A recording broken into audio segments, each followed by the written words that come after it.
Perkenalkan, nama saya Chris dari Yamaha Indonesia. Yang sebenarnya bukan komplain nih, hanya menanyakan mengenai UMP, Pak. Kebetulan saya di HRD.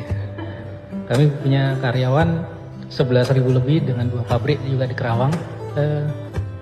Di pertamanya kami sudah hitung dengan kenaikan sekitar sekian puluh ribu. Tiba-tiba kami kaget nih dengan kondisi yang kemarin. Sekali lagi Yamaha bukan komplain ya Pak ya, karena Yamaha dari dulu kenaikan UMP berapapun pasti dibayar. Pak Andriansa yang tahu itu. Jadi kira-kira alasannya apa Pak? Terima kasih.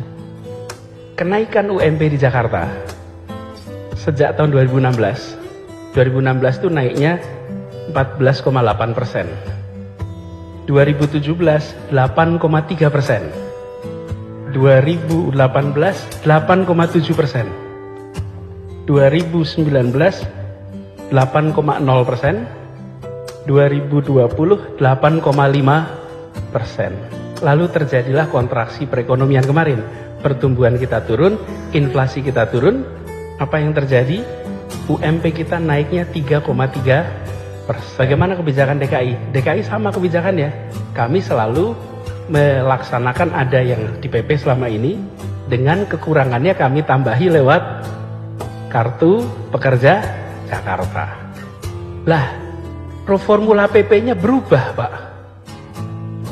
Yang rata-rata kenaikan UMP itu 8,6% selama ini. Tahun 2021 PP 78 2015 berubah PP 36. Yang tahun lalu saja kondisinya kita berat 3,3%, dengan formula baru keluarnya 0,8%, di bawah 1%. Saya pun kaget loh. Bagaimana mungkin di Jakarta yang biasanya kenaikannya 8%, lalu kondisi sulit naik 33 dan buruh pun menerima. Karena pada waktu itu kondisinya memang sulit, 3,3. Hari ini kondisinya lebih baik, perekonomiannya, pertumbuhan meningkat, justru UMP-nya malah turun dari rata-rata 8% menjadi 0,8. Sekarang Bapak Ibu copot baju kita, pakai akal sehat. Kira-kira kalau kita dalam posisi itu normal tidak Bapak Ibu? Di Jakarta kenaikan 0,8. Kalau kenaikan 0,8 sudah hampir pasti problem akan muncul.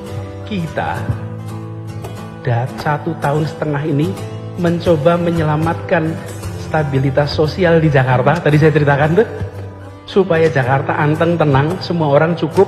Lah kok sekarang kenaikan UMP-nya di bawah inflasi? That doesn't make sense. Jadi kami sampaikan, ini problemnya adalah formula baru telah mengganggu stabilitas yang ada di Jakarta. Nah sekarang kondisi sudah membaik nih. Dalam kondisi sudah membaik, Pak, rumus yang biasa kita pakai, kami terkaget-kaget. Loh, rata-ratanya Bapak Ibu juga sudah terbiasa kenaikan 8% selama bertahun-tahun, kok tahu-tahu jadi 0,8. Jadi kalau Yamaha dicek, catatan Yamaha itu 8% Pak, kira-kira. Lah kok sekarang mau 0,8 gitu Pak. Bayangkan? Nah, jadi problemnya Bapak sekalian, menurut saya ini rumus formulanya. Apa yang dilakukan? Kita putuskan. Pada saat itu jalankan ini, karena harus ada ketetapan per tanggal 21 November. Itu aturannya begitu. Bila kami tidak menetapkan, maka kami akan dapat sanksi. Tanggal 22 saya langsung kirim surat kepada Menteri Tenaga Kerja.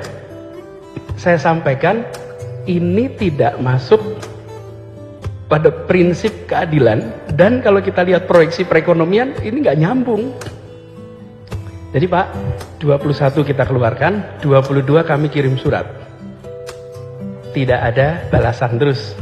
Di pemerintahan itu kalau berkirim surat, kalau 2 minggu tidak ada balasan, itu artinya disetujui Bapak Ibu. Bapak Ibu tahu prinsip administrasi itu. Ditunggu 15 hari tidak ada jawaban. Tanggal 16 kemarin, 16 Desember, kita gunakan apa angka 5,1 itu? Angka 5,1 itu bukan angka bikinan kita Pak. kita menggunakan rumus yang biasa digunakan selama ini. Jadi ketemunya kali 5,1. 3,6 proyeksi pertumbuhan dengan 1,5 itu inflasinya. Jadilah angka 5,1. Jadi 5,1 itu jika kita menggunakan rumus yang ada di tahun-tahun sebelumnya. Apakah punya dasar hukum? Ada.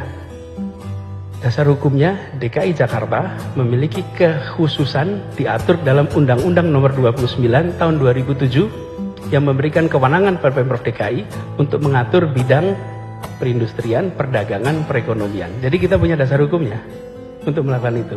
Tapi dasar moralnya yang tadi saya ceritakan, Pak.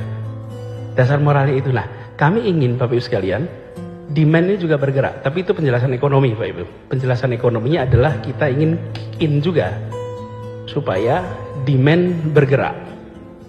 Ada studinya yang dilakukan oleh Bappenas. Studi Bappenas menunjukkan bahwa untuk bisa menggerakkan demand lebih tinggi, maka UMP idealnya naik 5%. Jadi, kalau boleh saya sampaikan, secara koridor hukum kita gunakan aturan hukumnya. Lalu runtutan sejarahnya, kenapa kok munculnya bentuknya revisi? Karena di awal kami terus terang terkejut, Pak. Rumus barunya kok jadi seperti ini. Nah, kalau saya ajak Bapak Ibu sekalian melihat ini sebagai anak bangsa, nih merasakan, kira-kira muncul rasa ketidakadilan tidak? Pasti muncul. Saya itu sering merasa, sudahlah kita ini jangan sering-sering pakai divisi, dividing, Pak. Pengusaha, buruh, kita ini dulunya sama kok. Dan kita di ruangan ini dulunya buruh kok. Gitu. Dulunya juga mulainya dari bawah kok. Gitu. Cuman kita ini kalau udah sampai atas suka lupa di bawah, Pak. Gitu. Betul itu. Dan saya pun sering alami, Pak. Coba kalau Pak foto-foto, ini pengalaman pribadi, Pak. Foto-foto itu, ayo Pak ikut foto-foto. Itu setelah selesai foto, nanti nggak lama ada yang bilang, udah Pak Anies capek, Pak Anies capek. Yang bilang capek siapa? Yang udah foto, Pak. Iya, yang belum foto nggak ada yang bilang udah capek. Ini gimana? Ini panjenengan sudah bisa foto, langsung bilang, udah, capek gitu, lu gimana gitu. Ini kan kita itu begitu.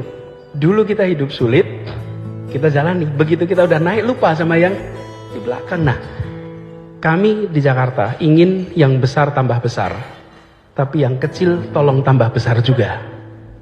Jangan yang kecil tetap kecil, yang besar tambah besar. Membesarkan yang kecil tanpa mengecilkan yang besar. Yang besar tambah besar, tapi yang kecil juga boleh ikut besar. Gitu kira-kiranya. Nah, ini Bapak Ibu sekalian, sebabnya kita ambil policy itu, dan kami berharap, yuk bebannya dipegang sama-sama. Nah, sekarang kami minta Bapak Ibu sekalian, yuk kita bangkitnya sama-sama. Jangan bangkit sendiri-sendiri. Bangkit sama-sama, ya pekerjanya bangkit, ya pengusahanya bangkit, ya ekonominya bergerak. Dan itu yang kita inginkan untuk Jakarta kita. Dan Bapak Ibu, kita makan malam di sebuah gedung yang lokasinya hanya 1,1 km dari gedung namanya Gedung Pancasila, Bapak Ibu. Gedung Pancasila itu apa? Gedung tempat disepakatinya pendirian Republik ini, Bapak Ibu. Dan tidak ada kalimat lain yang menjadi alasan kenapa Republik ini didirikan kecuali untuk kalimatnya satu, menghadirkan keadilan sosial bagi seluruh rakyat Indonesia. That's the only purpose.